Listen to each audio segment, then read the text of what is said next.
बहनों और भाइयों, मेरी अपील होगी सभी राम भक्तों से। अयोध्या के बारे में जो समाचार पत्रों में सुनने को मिला, हम लोगों ने ट्रस्ट के अनुरोध पर एसआईटी जांच बिठाई है और मैं उन्हें इस बात के लिए कह सकता हूं कि एसआईटी जांच दूध का दूध और पानी का पानी करके रहेगी, उसमें कोई संदेह नहीं। लेकिन मैं सभी से इस बारे में अनुरोध करूंगा, सभी पक्षों से कहूंगा कि कोई भी ऐसी अनर्गल टिप्पणी और बातें न हो जो राम भक्तों की भावनाओं को आहत करती हो, राम भक्तों की भावनाओं को आहत करती हो। अगर किसी के पास कोई डॉक्यूमेंट्री प्रूफ है, वे कृपया एसआईटी को उपलब्ध करवा दें, एसआईटी को दे दें, एसआईटी जांच करके देगी। और राम भक्तों से भी मैं कहना चाहूंगा, राम भक्तों से मेरी विनम्र अपील होगी, प्रभु राम ने हमें मर्यादा का पाठ पढ़ाया है, मर्यादित रहने का आचरण दिया है। हम उस मर्यादा का पालन करते हुए हमने 500 वर्षों तक, हम लोगों के पूर्वजों ने 500 वर्षों तक प्रभु राम के स्थान को लेने के लिए संघर्ष किया है। 500 वर्षों तक मर्यादित रहते हुए हमने संघर्ष किया है। 15 दिन और देख लें, इंतजार कर लो, चिंता मत करो।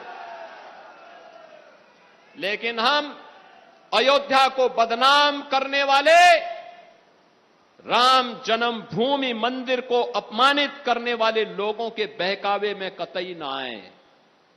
ये लोग कभी नहीं चाहेंगे कि अयोध्या का नाम हो, ये कभी नहीं चाहेंगे कि अयोध्या सम्मान पाए। मेरी सभी संबंधित से यही अपील होगी, एसआईटी की रिपोर्ट आने तक कोई बयानबाजी कतई न करें, क्योंकि बीच बीच में जब बयानबाजी होती है तो वह जांच को प्रभावित करती है। जांच चलने दें, जांच के बाद किसी पक्ष को कोई बात कहनी होगी, एसआईटी उसके लिए तैयार होगी। लेकिन अनावश्यक रूप से चरित्र हनन का प्रयास न करें, अनावश्यक रूप से अयोध्या धाम को बदनाम करने का कुत्सित प्रयास न करें। अगर कोई अपराधी है, वह कोई भी होगा, बचेगा नहीं, यह सुनिश्चित है।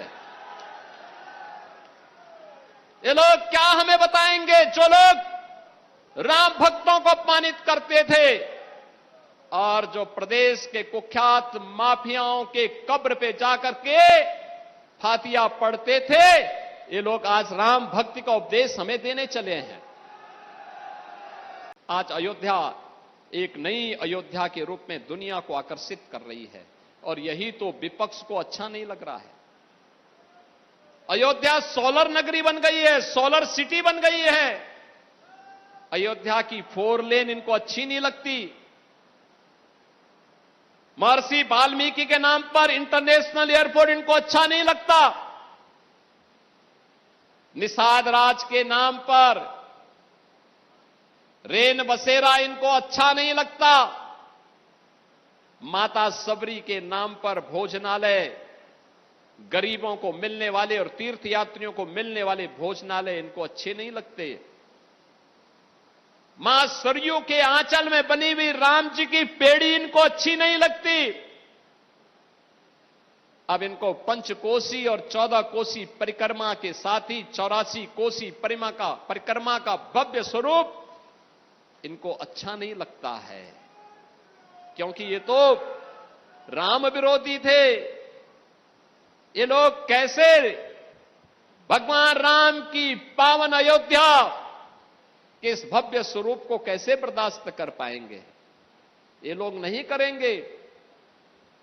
जिन लोगों ने अब तक अयोध्या में राम जन्मभूमि में दर्शन नहीं किया और जिन्होंने अपने विधायकों को भी अयोध्या धाम जाने से रोका, आपने देखा होगा रायबरेली ऊंचाहार के विधायक और वर्तमान में प्रदेश सरकार में मंत्री श्री मनोज पांडे जी ने जब समाजवादी पार्टी के विधायक के रूप में कहा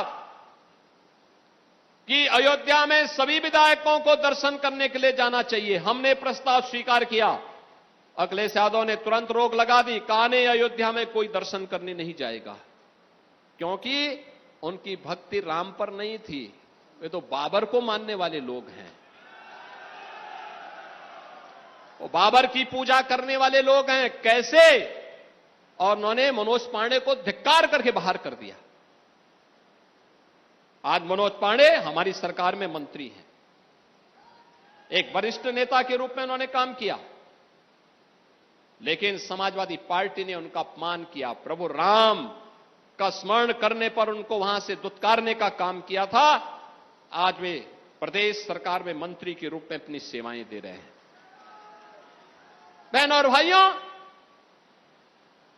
ये लोग कभी अयोध्या नहीं आए, अयोध्या से इनको परहेज है, लेकिन अयोध्या को बदनाम करने की नियति से ये लोग किस किस प्रकार का बाना ओढ़ेंगे, इसको देखते रहिए। और यही अपील करने के लिए आज मैं आपके पास आया हूं।